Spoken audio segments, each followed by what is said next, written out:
Pollachi ஃபாரஸ்ட்ல night 2 மணிக்கு நடந்ததை கேட்டீங்கன்னா நீங்க தனியா போகவே பயப்படுவீங்க. பொள்ளாச்சி அருகில ஒரு கோகனட் ஃபார்ம். அங்க வாட்ச்மேனாக வேலை பார்த்திருந்தான் கார்த்திக். ஒரு நாள் இரவு அவன் ருட்டீன் பெட்ரோல் போயிட்டு இருந்தான். அப்ப சடனா ஒரு பெண் குரல், ஹெல்ப், ஹெல்ப். அவன் டார்ச் எடுத்துட்டு சவுண்ட் வந்த டைரக்ஷன் போனான். அங்க ஒரு ஒயிட் Dress பெண் ட்ரீ கீழே நின்றுட்டு இருந்தா. என்ன ஆச்சுன்னு கேட்ட உடனே அவங்க முகம் ஸ்லோவா டேர்ன் ஆனது.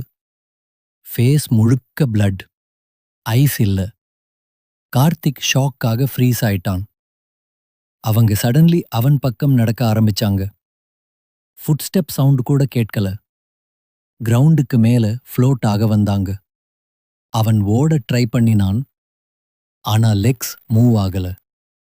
அவங்க அவன் அருகே வந்துட்டு அவன் காதுல ஸ்லோவா சொன்னாங்க, இங்க இருந்து யாரும் வெளியே போக முடியாது. அடுத்த நாள் காலை கார்த்திக் அன்கான்ஷியஸாக கிடந்தான்.